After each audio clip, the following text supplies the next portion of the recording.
Hello बच्चों, नमस्कार। कैसे हैं आप सब लोग? उम्मीद है शानदार, जिंदाबाद, जबरदस्त होंगे।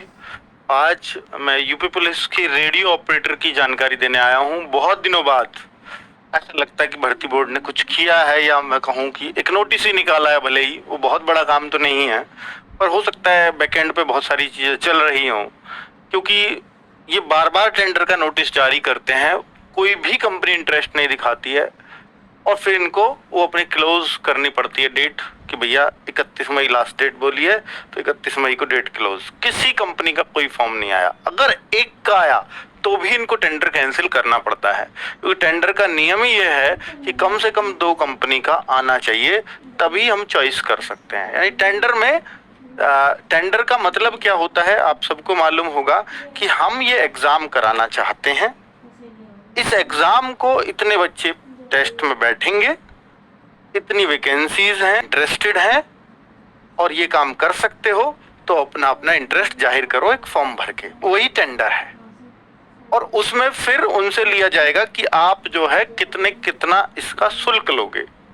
अब मान लीजिए उसमें भरी एक कंपनी ने फॉर्म है, तो एक कंपनी ने फॉर्म भरा, अब शुल्क कितना कितना लोगे, फिर तो ये पूछने का है ही नहीं। फिर तो जो उस कंपनी ने शुल्क बोल दिया वही देना पड़ेगा। तो सरकारी टेंडर जब भी निकलते हैं तो कम से कम 2 कंपनी की चॉइस होनी चाहिए, कि ताकि वो अपना जब पैसे बताए, भैया मैं इतने पैसे में कराऊंगी, कंपनी अगर ये बोले, तो सरकार चॉइस कर सके कि मुझे इससे कराना है या इससे। जो कम में कराती है फिर उससे करा लिया जाता है। ये रूल है गवर्नमेंट का, ठीक है बच्चों।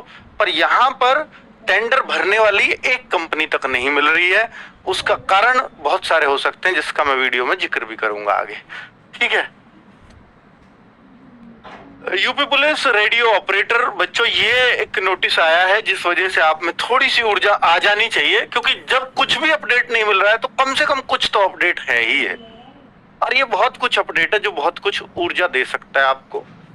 अभी क्या किया है, अब तक क्या था कि जैसे यूपी एसआई में बहुत सारे सवाल उठे भर्ती पर, भर्ती बोर्ड ने भी माना कि इस तरीके से नकल हुई है, और उनको पर भर्ती बोर्ड ने सिर्फ ये मान ली कि हमने सारे पकड़ लिए। इस वजह से उस भर्ती पर कोई असर नहीं हुआ, और वो सारे ट्रेनिंग कर रहे हैं। और अब जब उन्होंने मान लिया कि हाँ ऐसे ऐसे हुआ है, पर उन्होंने ये नहीं माना कि पकड़ लिया, और फिर भी कुछ तो होते ही होंगे। तो बच्चों इसमें जो है, जब उस भर्ती का हाल देखा तो बहुत सारे जो मतलब उस पे दाग लगे, कोर्ट तक बच्चे उस कंपनी को लेकर के गए। तो कोई भी कंपनी जो नामी गिरामी कंपनी होती है, जैसे टीसीएस वगैरह, वो स्टेट भर्तियों से अपना हाथ पीछे खींच लेती हैं। स्टेट भर्ती से स्पेशली उनको पता होता है कि इनमें दाग लगना ही है, चाहे वो राजनीतिक दाग लगे, चाहे वो किसी भी तरीके से लगे, पर इनमें दाग आना है। तो वो फिर उस कंपनी में उसमें इंटरेस्ट नहीं दिखाती। चंद पैसों के लिए हम अपना नाम खराब नहीं करेंगे, ऐसा इस वजह से होता है कि ये टेंडर में इंटरेस्ट ना दिखाएं। लेकिन अब सरकार ने या भर्ती बोर्ड ने पीछे से प्लानिंग की है कि भाई इसको और कैसे किया जा सकता है, ताकि बच्चे ये जो एक एक मिनट में 40-40 क्वेश्चन मैथ्स के कर रहे थे, इस पर रोक लगाई जा सके। तो उन्होंने पता लगाया कि भाई ये ऐसे ऐसे होता है, बैक एंड से इसको कोई हल करता है, और उसके निशान अपने आप लगाते चले जाते हैं। बस वही पहले उसने हल करा पूरा पेपर, फिर डॉट डॉट अपने आप लगाता चला गया। यही हुआ होता होगा। वो बस बंदा बैठा रहता है, माउस पे निशान उसके अपने आप लगते जा रहे हैं सिस्टम में, सिस्टम हैक करके। ये कुछ प्रोसेस होता होगा। अब इन्होंने इसको जो नाम दिया है वो दिया है कि हाइब्रिड मोड में इस एग्जाम को कराया जाएगा। कंपनियों को भी ये रिझाया गया कि भाई अब ऐसे कराएंगे, ताकि वो चीज भी कोई कर ही ना पाए।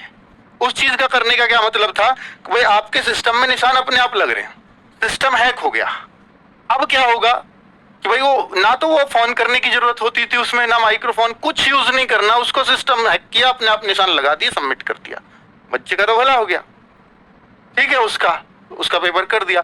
लेकिन अब क्या हाइब्रिड मोड में, हाइब्रिड दो चीजों का मतलब युग्म होता है। एक प्रकार से आप ये समझ सकते हो कि भैया ऑनलाइन प्लस ऑफलाइन, इसमें दोनों का बच्चे को टेस्ट मिलेगा।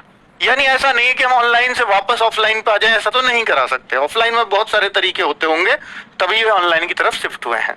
अब क्या कर दिया hybrid mode, online plus offline. यानी ये इस तरीके से होगा कुछ, अगर हम इसका थोड़ा सा समझना चाहें कि भाई पहले जो है, जो ये जो मतलब वो होते हैं जो भर्ती के को बच्चों को कराते हैं गलत तरीके से भर्ती, तो इन लोगों को रोकने के लिए, भर्ती माफियाओं को रोकने के लिए इन्होंने ये किया है कि भाई वो जो अपने आप निशान लगते चले जाते थे उसको रोक देते हैं। ऐसे कैसे कि भाई वो सिस्टम में निशान अब लगा ही नहीं पाएगा बच्चा। तो जो हैक करके लगाते थे निशान तो अब लगते नहीं सिस्टम में, यानी सिस्टम से क्वेश्चन देखे और एक ओएमआर सीट पे भरे। तो अब अगर वो माफिया बाहर से भी कराएगा तो उसको फोन देन यूज करना पड़ेगा, तभी बच्चे तक उसकी आवाज पहुंचेगी।